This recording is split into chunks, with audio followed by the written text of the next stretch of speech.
Ava's fingers traced the edge of the velvet box in her purse as she stepped into the food court. The watch inside had cost more than Damon's car. Not that anyone would know from looking at her jeans and cotton sweater. Ava? Ava Johnson. Her spine stiffened. That voice. 5 years hadn't dulled its edge. She turned slowly. Damon stood 3 feet away, designer sunglasses pushed into his gelled hair, arm draped around a woman wearing enough gold to fund a small country. Wow, it really is you. He laughed, the sound sharp enough to cut. Wow, it's Babe, really this is is you. Ava. Babe, this is Ava, the girl I told you about, the one The who one works at who that little worked at bookstore. that little bookstore. The woman, Sienna, based on the monogrammed handbag, looked Ava up and down with practiced dismissal. Hi, Damon. Ava kept her voice level, pleasant even. Good to see you. Is it, though? He stepped closer, blocking her path to the exit. I mean, look at you. Still shopping at, what, Target? Old Navy. I'm just here picking something up. Right? He nodded with mock sympathy. Hey, no judgment. Not everyone can level up, you know? Some people are just meant to stay comfortable. Sienna giggled, sharp and brittle. Ava felt the familiar weight of his words, the ones that had echoed in her head for months after he left. Too ordinary. Not ambitious enough. Never going to be more than this. She'd believed him once. Cried herself empty over those words. Not anymore.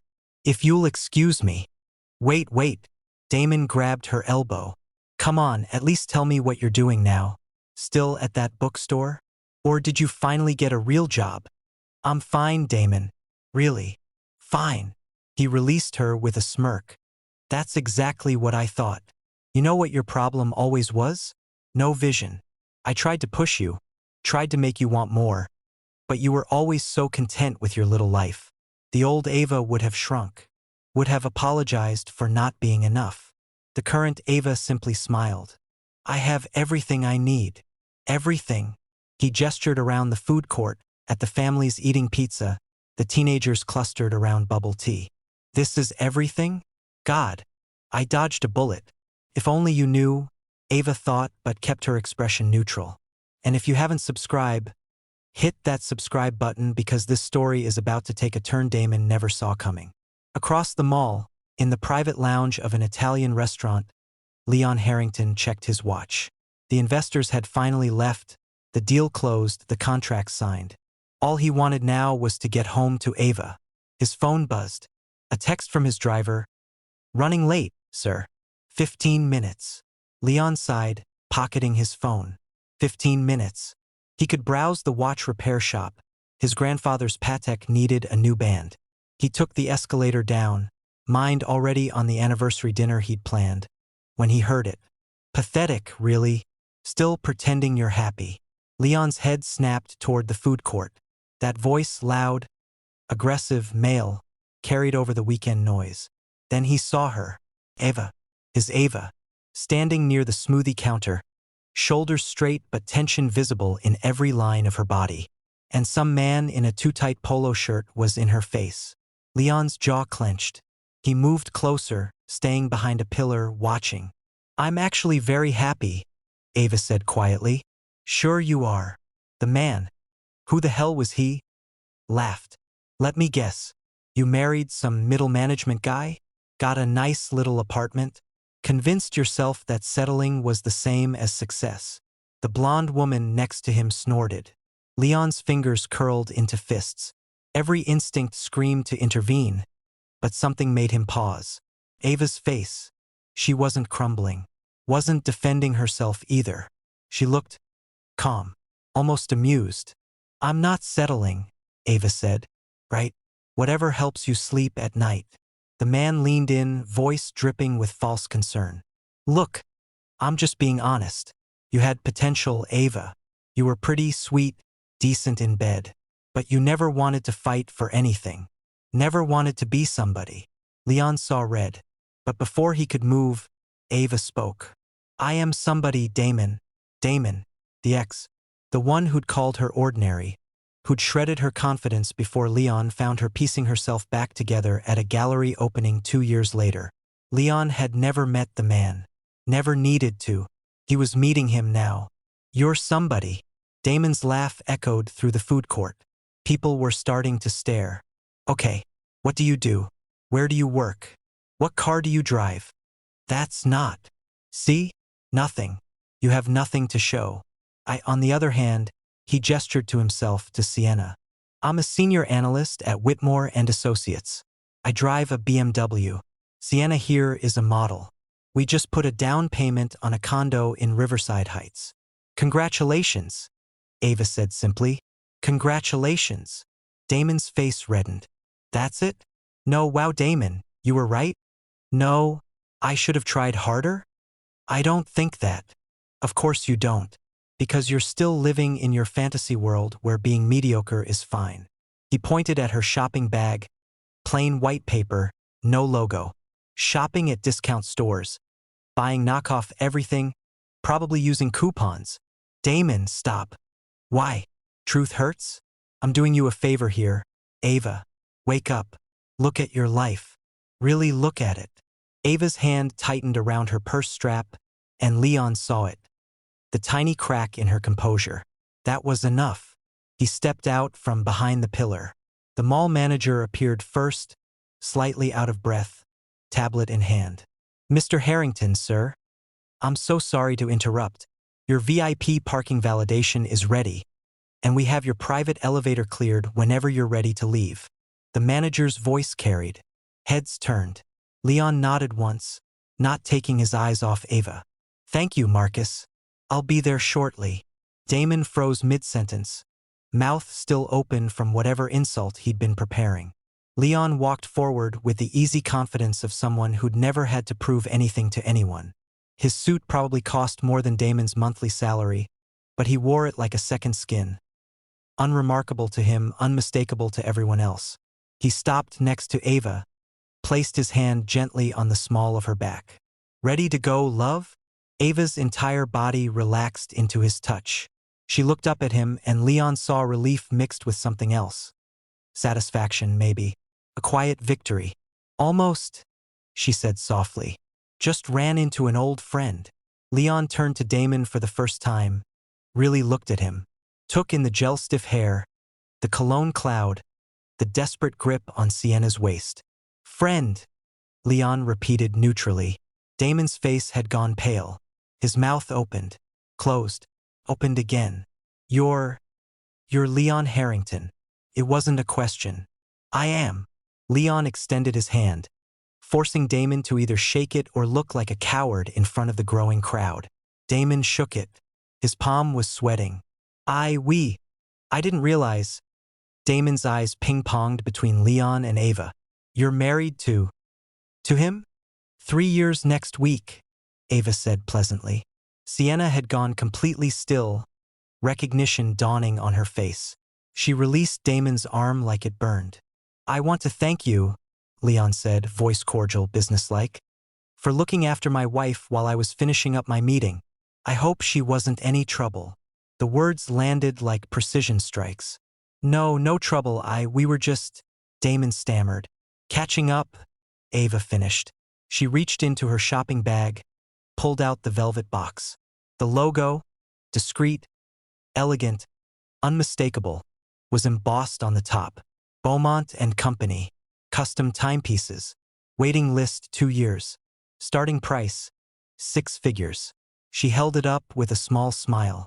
I was just picking up Damon's anniversary gift. Had it custom made. Leon's anniversary gift, she meant. But the message was clear. Damon stared at the box like it might bite him. That's a Beaumont. Ava tucked it back into her bag. They do beautiful work. Those start at... Sienna began, then stopped, doing the math, her face paling. We should go, Leon said, though he made no move to leave. His hand stayed on Ava's back, protective, possessive in the gentlest way. Unless you need anything else, darling? Ava looked at Damon one last time. Really looked at him. 5 years ago, this man had convinced her she was nothing. Had told her she'd never be more than a bookstore clerk with simple dreams. Had walked away from her like she was disposable. She'd believed him. Had let those words hollow her out. Then Leon had found her. Not at a party or a club, but at a gallery, standing in front of a painting, lost in thought. He hadn't known about her past, hadn't cared about her job or her apartment or her lack of ambition. He just wanted to know what she thought about the painting. One conversation had led to coffee, coffee to dinner, dinner to a life she'd never imagined. Not because of his money, though there was plenty of that, because he saw her, all of her, the quiet strength, the sharp mind, the kindness Damon had mistaken for weakness. Leon had never needed her to be more. He'd simply loved who she already was. "No," Ava said finally. "I have everything I need." They turned to leave. Leon's hand never left her back. "Wait," Damon's voice cracked. "Ava, She paused, looked back. "I didn't know," Damon said desperately. "I mean, if I'd known you were going to, that you'd be somebody?" Ava finished quietly. The food court had gone silent. At least 30 people were watching now, phones out, recording. "I was always somebody, Damon. You just never bothered to look." Leon felt pride surge through his chest. This woman, his wife, she didn't need him to defend her. Didn't need his money or his name to have worth. She'd always had it. He'd just been smart enough to notice. "Mr. Harrington," Marcus approached again, apologetic. "Your car is ready." "Thank you." Leon nodded, then glanced at Damon one more time. "Enjoy your condo in Riverside Heights. It's a nice area. We looked at a property there once. Didn't we, Ava?" "We did," Ava confirmed. "Decided it was too small." Sienna made a small, strangled sound. They walked away, Leon's hand still on Ava's back, her head held high. Behind them, they heard Sienna's sharp whisper. "That's Leon Harrington. The Leon Harrington. Oh my God. Damon, do you know what you—" "Shut up," Damon hissed. "Just shut up." Leon felt Ava's shoulders shake and realized she was laughing. Quiet, genuine laughter that made him smile. "Feel better?"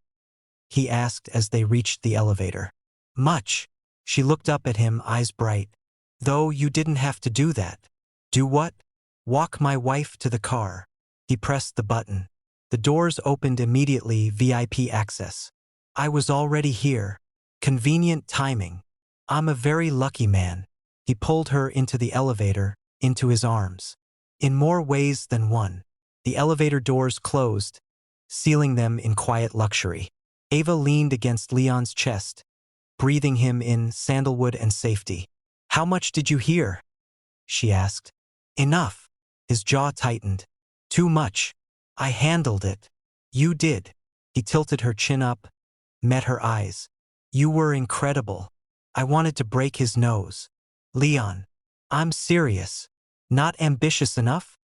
The woman who runs 3 charities, sits on 2 hospital boards, and somehow makes me want to be a better person every single day. Ava's throat tightened. He doesn't know that person. He never did. His loss. Leon kissed her forehead. My gain. The elevator opened to the underground VIP parking. Leon's driver stood by the car, door already open. As they drove away, Ava pulled out her phone. Notifications flooded in. Texts from numbers she didn't recognize. Videos. Tags. The food court encounter was already online. "Oh no," she breathed. Leon looked over, saw the screen. Hashtag billionaire wife trending. That was fast. "Leon, I didn't want." "Hey," he took her hand. "I don't care. Let them talk. Let Damon see exactly what he lost every time he opened social media for the next month." Ava bit her lip, then started laughing again. Real, full-body laughter that had Leon grinning. "What?" He was so proud of his BMW. "I noticed. And his analyst position. And his condo down payment." Leon's eyes danced. "Should we feel bad?" "Absolutely not." Ava settled against his shoulder. "Is that wrong?" "Probably." He kissed the top of her head. "I don't care about that either." They rode in comfortable silence for a moment before Ava spoke again. Softer now. "Thank you for seeing me when he couldn't. When I couldn't." Leon's arm tightened around her. "Always, love. Always." Back at the mall, Damon sat alone at the food court table. Sienna had left, called an Uber, muttered something about needing space. His phone buzzed. A text from his boss. Just saw the video. We need to talk Monday. Another buzz. His mother. Damon. What is this I'm seeing online? Another. His college roommate. Dude, you fumbled hard. Damon dropped his phone face down on the table, pressed his palms against his eyes. Ava Johnson. Ordinary, simple, unambitious Ava Johnson. Was Ava Harrington now. Wife of Leon Harrington. Billionaire. CEO. The man whose company Damon had unsuccessfully applied to 3 times. He'd lost her, had thrown her away like she was nothing, and she'd become everything. The irony burned worse than any insult ever could. If you made it to the end, drop a comment below telling us what you would have said to Damon. And don't forget to like and subscribe for more stories that prove karma is always watching.